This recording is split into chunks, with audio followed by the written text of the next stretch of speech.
ನಡಿಯಮ್ಮ ಹೋಗೋಣ. ಅಪ್ಪ ನಾನು ಓಡಿಸ್ತೀನಿ.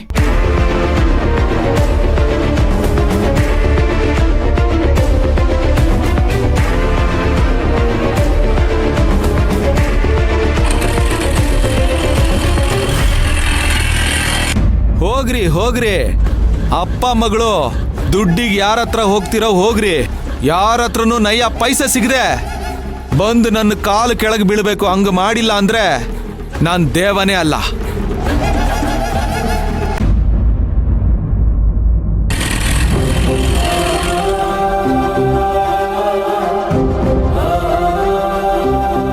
ಏನಾಯ್ತು ವೆಂಕಟಪ್ಪ? ಯಾರಾದ್ರೂ ದುಡ್ಡು ಕೊಟ್ರಾ? ಇಲ್ಲ ಕಣೋ, ಎಷ್ಟು ಸುತ್ತಾಡಿದ್ರೂ ಏನು ಪ್ರಯೋಜನ ಇಲ್ವೋ. ಏನಮ್ಮ ಮಾಡೋದೀಗ? ಏನಾದ್ರೂ ಒಂದು ದಾರಿ ಸಿಗುತ್ತಾ ಅಪ್ಪ? ನೋಡೋಣ ಇರಿ.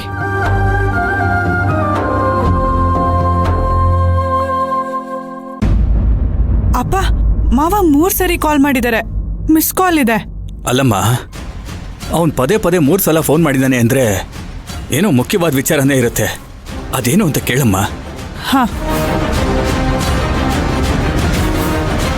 ಹಲೋ ಮಾವ, ಸಾರಿ, ಮೊಬೈಲ್ನ ಗಾಡಿ ಒಳಗಿಟ್ಟಿದ್ದೆ, ಹಾಗಾಗಿ ನೀ ಫೋನ್ ಮಾಡಿದ್ದು ನನಗೆ ಗೊತ್ತಾಗ್ಲಿಲ್ಲ.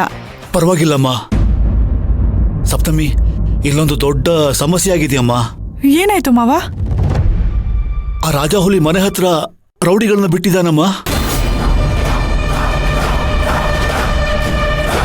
ಮಾವ, ಅವ್ರೇನಾದ್ರೂ ತೊಂದರೆ ಕೊಡ್ತಿದ್ದಾರಾ? ಅಯ್ಯೋ, ಬಾಯಿಗೆ ಬಂದಾಗ ಮಾತಾಡ್ತಾ ಇದ್ದಾರಮ್ಮ. ಮಿಥುನ್ ಮೇಲೆ ಕೈ ಬೇರೆ ಮಾಡಿದ್ರು. ಸಪ್ತಮಿ, ನಾನು ಹೀಗೆ ಹೇಳ್ತಾ ಇದ್ದೀನಿ ಅಂತ ತಪ್ಪು ತಿಳ್ಕೋಬೇಡ. ದೊಡ್ಡೇನಾದ್ರೂ ವ್ಯವಸ್ಥೆ ಆಯ್ತಾ? ಹೇ, ಏನಾಯ್ತಮ್ಮ?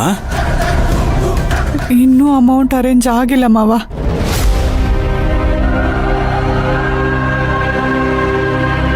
ನಾನು ಅಪ್ಪ ಅಲ್ಲಿ ಇಲ್ಲಿ ಅಂತ ಓಡಾಡ್ತಾನೆ ಇದ್ದೀವಿ. ದುಡ್ಡಿನ ವ್ಯವಸ್ಥೆ ಆಗ್ಲಿಲ್ವಾ? ಸಪ್ತಮಿ, ನಾನೇ ಒಂದ್ಸಲ ನನ್ನ ತಂಗಿಯವ್ವ ಸತ್ಯಮ್ಮ ಹತ್ರ ಮಾತಾಡಿ ನೋಡ್ಲಾ? ಈಗ ಅದು ಬಿಟ್ರೆ ಬೇರೆ ದಾರಿ ಇಲ್ಲ ಅನಿಸ್ತಿದ್ಯಮ್ಮ. ಬೇಡ ಮಾವ, ನಾನೇ ಚಿಕ್ಕಮ್ಮನ ಹತ್ರ ಹೇಗಾದ್ರೂ ಮಾಡಿ ಪತ್ರ ತಗೊಂಡ್ ಬರ್ತೀನಿ.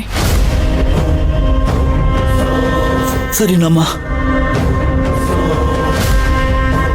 ಏನಂತಮ್ಮ? ಏನಾಯ್ತು?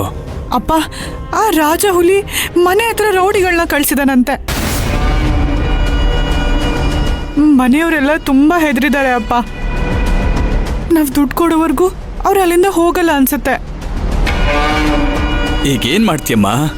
ಮಾವನ ಹತ್ರ ಹೇಳ್ದಂಗೆ ಚಿಕ್ಕಮ್ಮನ ಹತ್ರ ಪತ್ರ ಕೇಳದ್ ಬಿಟ್ರೆ ಬೇರೆ ಯಾವ ದಾರಿನೂ ಇಲ್ಲ ಅಪ್ಪ. ಅಲ್ಲಮ್ಮ, ಅವಳು ನಾವಿಬ್ರು ಸತ್ರು ಪರವಾಗಿಲ್ಲ, ಪತ್ರ ಕೊಡಲ್ಲ ಅಂತಾಳೆ. ಸುಮ್ಮನೆ ಅವಳ ಹತ್ರ ಮಾತಾಡಿ ಪ್ರಯೋಜನ ಇಲ್ಲ ಬಿಡು. ಇಲ್ಲ ಅಪ್ಪ, ಈಗ ನಾವು ನಮ್ಮ ಮನೆ ಮರ್ಯಾದೆ ಉಳಿಸ್ಬೇಕು ಅಂದ್ರೆ ಚಿಕ್ಕಮ್ಮನ ಹತ್ರ ಪತ್ರ ಕೇಳಲೇಬೇಕು. ಹೇಳಿದ ಟೈಮಿಗೆ ದುಡ್ಡು ಕೊಡ್ಲಿಲ್ಲ ಅಂದ್ರೆ ಆ ರಾಜ ಹುಲಿ ನಿಮ್ಮ ಅಳಿಯಂದ್ರನ್ನ ಸುಮ್ಮನೆ ಬಿಡಲ್ಲ. ಹೇಗಾದ್ರೂ ಮಾಡಿ ಮನೆಗೆ ಹೋಗಿ ಚಿಕ್ಕಮ್ಮನ ಹತ್ರ ಪತ್ರ ಇಸ್ಕೊಂಡು ಬಂದೇ ಬರ್ತೀನಿ ಅಪ್ಪ. ನಾವು ದುಡ್ಡು ತಂದೆ ತರ್ತೀವಿ ಅಂತ ನಿಮ್ಮ ಅಳಿಯಂದ್ರು ನಂಬಿದ್ದಾರೆ. ಅವ್ರ ನಂಬಿಕೆನ ಉಳಿಸ್ಕೋಬೇಕು ಅಂದ್ರೆ ನಮಗೆ ಅವಮಾನ ಆದ್ರೂ ಪರವಾಗಿಲ್ಲ ಅಪ್ಪ. ಚಿಕ್ಕಮ್ಮನ ಹತ್ರ ಮಾತಾಡ್ಲೇಬೇಕು. ಸರಿ ನಡಿಯಮ್ಮ, ನಾನು ಬರ್ತೀನಿ, ನಡಿ. ಬೇಡ ಅಪ್ಪ, ನಮ್ಮಿಬ್ರನ್ನ ಒಟ್ಟಿಗೆ ನೋಡಿದ್ರೆ ಚಿಕ್ಕಮ್ಮ ಏನಾದ್ರೂ ಹೇಳ್ತಾರೆ. ಆಗ ನೀವು ಕೋಪ ಮಾಡ್ಕೋತೀರಾ. ಇದರಿಂದ ಸಮಸ್ಯೆ ಜಾಸ್ತಿ ಆಗುತ್ತೆ ಹೊರತು ಪರಿಹಾರ ಸಿಗಲ್ಲ.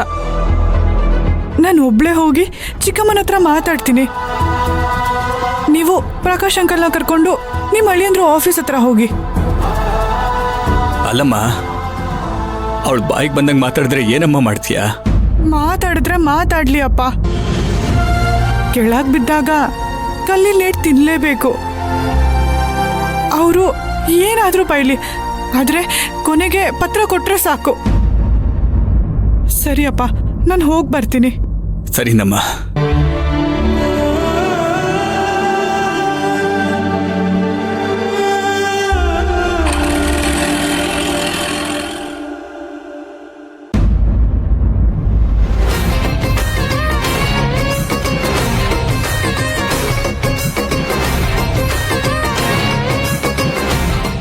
ಬಂದಿರೋದ್ ನೋಡಿದ್ರೆ ಎಲ್ಲೂ ದುಡ್ಡು ಸಿಗ್ದೆ ನನ್ ಪತ್ರ ಕೇಳೋಕ್ ಬಂದಿರೋ ತರ ಇದೆಯಲ್ಲ.